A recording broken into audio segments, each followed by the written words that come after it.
ഇപ്പോൾ തോമസ് സാറും ജയപ്രകാശ് സാറും ഒരു സൗത്ത് ഇന്ത്യയിലാണ്. കാരണം നമ്മൾ ഇവിടെ ഒരു നോർത്ത് ഇന്ത്യയിലാണ് നിങ്ങൾ സ്ഥാപനം നടത്തുന്നത്. അപ്പോൾ ഇവിടുത്തെ ലോക്കലായിട്ടുള്ള ആൾക്കാരുടെ സപ്പോർട്ട് എത്രമാത്രമാണ്? തീർച്ചയായിട്ടും സത്യം പറഞ്ഞാൽ ഒരുപക്ഷെ നമുക്ക് കേരളത്തിൽ കിട്ടാവുന്നതിനെക്കാട്ടിൽ കൂടുതൽ ലോക്കൽ സപ്പോർട്ട് നമുക്കിവിടെ തീർച്ചയായിട്ടും എനിക്ക് കിട്ടിക്കൊണ്ടിരിക്കുന്നുണ്ട്. ഫാമിലി പരമായിട്ട് പറയുകയാണെങ്കിൽ നമ്മളിപ്പോൾ കുടുംബം, എൻ്റെ കുടുംബം ഇവിടെ ഉണ്ട്, എൻ്റെ ഭാര്യയും 2 കുട്ടികളുണ്ട്. ഹൗസ് വൈഫാണ്. കുട്ടികൾ മൂത്ത മോള് പഠിക്കുകയാണ് 11th, ഇളയാള് ഇപ്പോൾ 6th. അവരും 2 പേരും ഇവിടെ പഠിക്കുകയാണ്.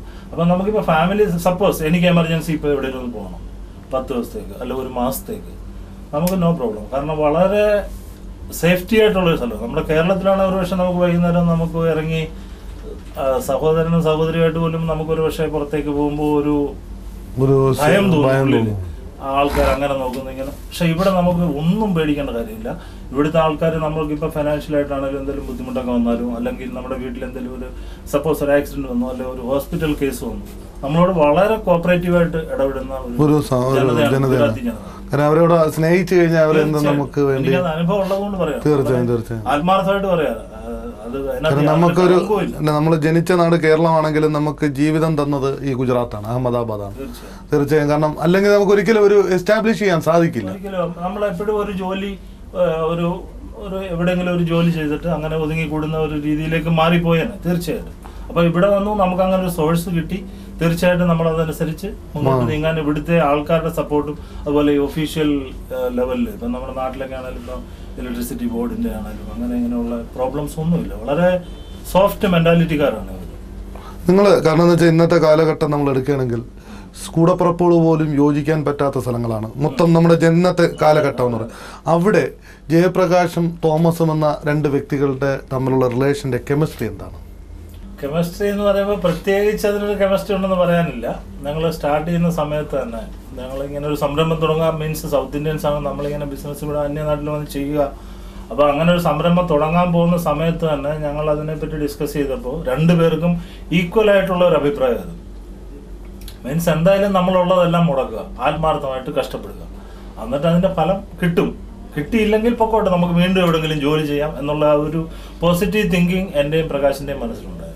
അപ്പോൾ ഞങ്ങൾ ആ രീതിയിൽ തന്നെ മുന്നോട്ട് നീങ്ങി. ആദ്യമൊക്കെ ഞങ്ങൾ ഒരു സ്റ്റാർട്ട് ചെയ്തൊരു 3 വർഷം വളരെ കഷ്ടപ്പെട്ടു. ഒരുപാട് സ്കൂട്ടറിലൊക്കെ ഈ ഞങ്ങളുടെ ഈ റെഡി റോൾസൊക്കെ എടുത്തിട്ട് പാർട്ടിക്ക് ഡെലിവറി കൊടുക്കാനൊക്കെ സ്കൂട്ടറിൽ പോകുന്ന ഒരവസ്ഥ ഉണ്ടായിരുന്നു. മഴയത്തും മഞ്ഞത്തും വെയിലത്തും ഒക്കെ ഒരുപാട് കഷ്ടപ്പെട്ടു. മീൻസ് ഞാനും ജീവിതത്തിൽ വളരെ ജീറോയിൽ നിന്ന് തന്നെ മുകളിലേക്ക് വന്ന ആളാണ്. വളരെ ജീറോ മീൻസ് ഒരു ഫാക്ടറി ജീവനക്കാരൻ്റെ സിറ്റുവേഷനിൽ നിന്ന് തന്നെയാണ് ഇന്ന് ഈ സിറ്റുവേഷനിലേക്ക് വന്നത്. അപ്പോൾ അന്ന് മുതൽ ഇന്ന് വരെ പ്രകാശമായിട്ടുള്ള ഒരു സഹകരണം. അതിനുശേഷം ഞങ്ങൾ 1000ങ്ങളിലായി 10000ങ്ങളിലായി ലക്ഷങ്ങളിലായി ഒക്കെ ആയെങ്കിലും ആ മ്യൂച്വൽ അണ്ടർസ്റ്റാൻഡിങ് അന്നും ഇന്നും ഞങ്ങൾ 2 പേരും ഒരേമാതിരി കീപ്പ് ചെയ്യുന്നു. മീൻസ് കണക്കുകളൊക്കെ ആണെങ്കിലും വളരെ ഓപ്പൺ കണക്കുകളാണ്. മീൻസ് പ്രകാശ് കണക്ക് സൂക്ഷിക്കുകയാണെങ്കിലും ഞാൻ സൂക്ഷിക്കുക, എല്ലാം വളരെ ഓപ്പൺ ആയിട്ടുള്ള. അപ്പം എന്തെങ്കിലും മനസ്സിലുണ്ടെങ്കിൽ പരസ്പരം ഓപ്പൺ ആയിട്ട് പറയാം, അങ്ങനെ ചെയ്യാം ഇങ്ങനെ ചെയ്യാം. അപ്പോൾ അത് ഓക്കെ. ഡിസിഷൻ എടുക്കണമെങ്കിൽ തന്നെയും 2 പേരും കൂടെ ഈക്വലായിട്ട് ചെയ്യും. അതാണ് മനസ്സുകൾ തമ്മിലുള്ള.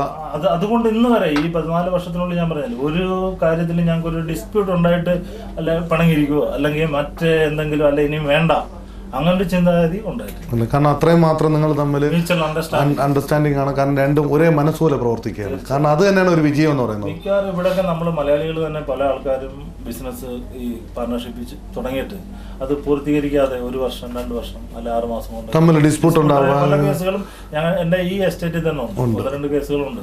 പക്ഷെ അതിനെല്ലാം വ്യത്യസ്തമായി. കാരണം നമ്മൾ ഒരു മനസ്സോടുകൂടി ഒറ്റ എല്ലാ കാര്യം അഭിപ്രായങ്ങളെ ഒരു ഏകീകരിച്ചുകൊണ്ട് പോവുകയാണെങ്കിൽ 100% വിജയം ഉണ്ടാവും എന്നുള്ളതാണ് മിസ്റ്റർ ജയപ്രകാശും തോമസും തമ്മിലുള്ള റിലേഷനെ കുറിച്ച് പറയാനുള്ളത് അല്ലേ? കാരണം നിങ്ങൾ 2 പേരുടെയും ഡിസിഷൻ ഒന്നായിരിക്കും. കാരണം അഭിപ്രായങ്ങൾ മാറ്റങ്ങളുണ്ടാവും, പക്ഷെ ഒരു ഫൈനൽ ഒരു ഡിസിഷൻ വരുമ്പോൾ ഏകീകരിച്ചിട്ടുള്ള ഒരു ഇതായിരുന്നു. തീർച്ചയായും ഇപ്പോൾ ഇന്നത്തെ കാലഘട്ടങ്ങൾ മാറി. ഇപ്പോൾ കമ്പനി 90ലാണ് തുടങ്ങി അല്ലേ? 97 തുടങ്ങി. ഇപ്പോൾ 13 വർഷങ്ങളോളമായി നിങ്ങളുടെ. അപ്പോൾ ഓരോ കാലഘട്ടത്തിനനുസരിച്ച് ടെക്നോളജി ഡെവലപ്പ് ചെയ്തുകൊണ്ടിരിക്കുകയാണ്, എക്യുപ്മെന്റ്സും കാരണം ബാക്കിയുള്ള കാര്യങ്ങളും. ആദ്യമൊക്കെ ഞങ്ങൾ ഈ ഫിലിം എടുക്കുന്നതൊക്കെ എന്ന് പറഞ്ഞു കഴിഞ്ഞാൽ നമ്മുടെ നാട്ടിൽ പണ്ട് ഫോട്ടോഗ്രാഫി ചെയ്യുന്ന മാതിരി നെഗറ്റീവ് പോസിറ്റീവ് ഫിലിം ഡെവലപ്പിംഗ് അങ്ങനെയൊക്കെ ആയിരുന്നു. എന്നിപ്പോൾ അതിൽ നിന്നൊക്കെ ഒത്തിരി വ്യത്യാസം വന്നു. ആക്ച്വലി ഫിലിമൊക്കെ ഡയറക്റ്റ് നമ്മൾ കമ്പ്യൂട്ടറിൽ ചെയ്തിട്ട് CD-യിൽ അങ്ങോട്ട് മെയിൽ അയച്ചു കഴിഞ്ഞാൽ ഉടനെ നമുക്ക് അതിൻ്റെ പോസിറ്റീവ് ഫിലിം ഡയറക്റ്റ് കിട്ടും. അപ്പോൾ അങ്ങനെ കൂടുതൽ ടെക്നോളജി ഒരുപാട് ഡെവലപ്പായി ഈ ലൈനിലും പ്ലാസ്റ്റിക് ലൈനിലും ഒക്കെ. ആദ്യം ഞങ്ങൾ തുടങ്ങിയ സമയത്തൊക്കെ ഫോട്ടോഗ്രാഫ്സ് ഒക്കെ വളരെ കുറവായിരുന്നു. ഈ പ്രിന്റിങ് കവറുകളിലൊക്കെ നോക്കിയാൽ ഫോട്ടോഗ്രാഫ്സ് വളരെ കുറവായിരുന്നു. എന്തെങ്കിലും ലെറ്റർ മാറ്റർ അങ്ങനെയൊക്കെ ഉണ്ടായിരുന്നു. പക്ഷെ ഇന്നെന്ന് പറഞ്ഞാൽ ഒരു കവർ എടുത്ത് നമ്മൾ നോക്കിക്കഴിഞ്ഞാൽ അതിനകത്ത് ഒരു 10-12 ഫോട്ടോഗ്രാഫ്സ് ആണ്. തീർച്ചയായും. അപ്പൊ കൂടുതൽ ഉയർന്ന ടെക്നോളജിയിലേക്ക് പോകണേ നമുക്കും കുറെ ടെക്നോളജി ഡെവലപ്പ് ചെയ്യേണ്ടതായിട്ടുണ്ട്. അത് ഞങ്ങൾ ചെയ്തിട്ടുണ്ട്. കാരണം എന്ന് വെച്ചാൽ ഓരോ പുതിയ ആധുനിക രീതിയിലുള്ള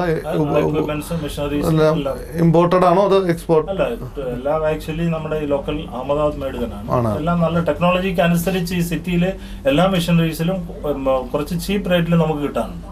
എന്നാൽ ടെക്നോളജി അതിനകത്ത് ഇൻക്ലൂഡ് ആണ്. തീർച്ചയായും. അപ്പൊ അതുകൊണ്ട് നമുക്ക് അതിനകത്ത് പ്രോബ്ലം ഇല്ല. കസ്റ്റമർക്ക് നമുക്ക് വളരെ ഒരു സാറ്റിസ്ഫാക്ഷൻ ഉണ്ട്. കസ്റ്റമർ സാറ്റിസ്ഫാക്ഷൻ എന്ന് പറയുന്നത് ഏത് സ്ഥാപനത്തെ സംബന്ധിച്ചിടത്തോളം ഏറ്റവും വലിയൊരു പ്രധാനമാണ്. അപ്പോൾ ഒരു കസ്റ്റമർക്ക് എന്ത് ഒരു സ്പെഷ്യാലിറ്റിയാണ് സ്വസ്തിക്ക് നൽകുന്നത്? ഒന്നാമതായിട്ട് ഞാൻ വലിയ കസ്റ്റമർ എന്നോ അല്ല ചെറിയ കസ്റ്റമർ എന്നുള്ള ഒരു വ്യത്യാസം ഒരിക്കലും വെച്ചിട്ടില്ല. മാസം വളരെ ചിലപ്പോൾ 10,000 രൂപയുടെ വർക്ക് ചെയ്യുന്ന ഒരു കസ്റ്റമർ ആയാലും 4-5 ലക്ഷം രൂപയുടെ വർക്ക് തരുന്ന ഒരു കസ്റ്റമർ ആയാലും ഈക്വൽ ട്രീറ്റ്മെന്റ് ആണ് രണ്ട് ഭാഗത്തേക്കും കൊടുക്കുന്നത്. പിന്നെ മാക്സിമം ഗുജറാത്തിലെ ഈ ബിസിനസ്സിൽ കുറച്ച് കള്ളമൊക്കെ പറയാനുണ്ട്. മിക്കവാറും എല്ലാ ബിസിനസ്സുകാരും പറയാറുണ്ട്. പക്ഷെ 99% കള്ളം പറയാതിരിക്കാൻ ഞാനും പ്രകാശ് ശ്രദ്ധിക്കാറുണ്ട്. മീൻസ് ഇന്നിപ്പോൾ റോള് റെഡിയായ നാളത്തേക്ക് പ്രിന്റിങ് കിട്ടുമോ, അപ്പോൾ നാളെ കിട്ടാൻ ചാൻസ് ഇല്ലെങ്കിൽ മാക്സിമം ഞങ്ങളത് നാളെ ഇല്ല മറ്റന്നാളത്തേക്ക് പ്രിന്റിങ്ങിന് അഡ്ജസ്റ്റ് ചെയ്താൽ മതി എന്ന് പറയും. പക്ഷെ ഗുജറാത്തിയിൽ അങ്ങനല്ല. കല്ലുവജായക മീൻസ് നാളെ അത് തരാം എന്ന് പറയും. പക്ഷെ എന്നിട്ട് നാളെ രാവിലെ വരെ അത് ഇന്ന് പറ്റില്ല മറ്റന്നത്. അപ്പം ഞങ്ങൾ അങ്ങനെ ചെയ്യാറില്ല. അപ്പോൾ അങ്ങനെ അതൊക്കെ കൊണ്ട് പിന്നെ പേയ്മെന്റ് ഒക്കെ ആണെങ്കിലും വളരെ നമ്മൾ ചോദിക്കുന്നതും വാങ്ങിക്കുന്നതും ഒക്കെ ഒരു മ്യൂച്വൽ അണ്ടർസ്റ്റാൻഡിങ്ങിന്റെ പുറത്ത് നീങ്ങുന്നത് കൊണ്ട് അന്ന് മുതൽ ഇന്ന് വരെ ഞങ്ങളുടെ പഴയ കസ്റ്റമറൊക്കെ ഇപ്പോഴും ഉണ്ട് ഞങ്ങളോട്. തീർച്ചയായും. അവരുടെ കണ്ടിന്യൂ വർക്ക്. അതുകൊണ്ട് ഞങ്ങൾക്ക് മാർക്കറ്റിങ്ങിന് ഇപ്പൊ ഞങ്ങൾ പോകാറില്ല. നേരത്തെ ഞാനും പ്രകാശം തന്നെ ഞങ്ങൾ തന്നെയായിരുന്നു മാർക്കറ്റിംഗ് ചെയ്തുകൊണ്ടിരുന്നത്. ഇന്ന് ആക്ച്വലി ഞങ്ങൾ ഇവിടുന്ന് മാർക്കറ്റിങ്ങിന് പോകാറേ ഇല്ല. നമ്മുടെ ആ പഴയ കസ്റ്റമേഴ്സ് തന്നെ നമുക്ക് ചെയ്യാവുന്നതിൽ കൂടുതൽ വർക്ക് കിട്ടും.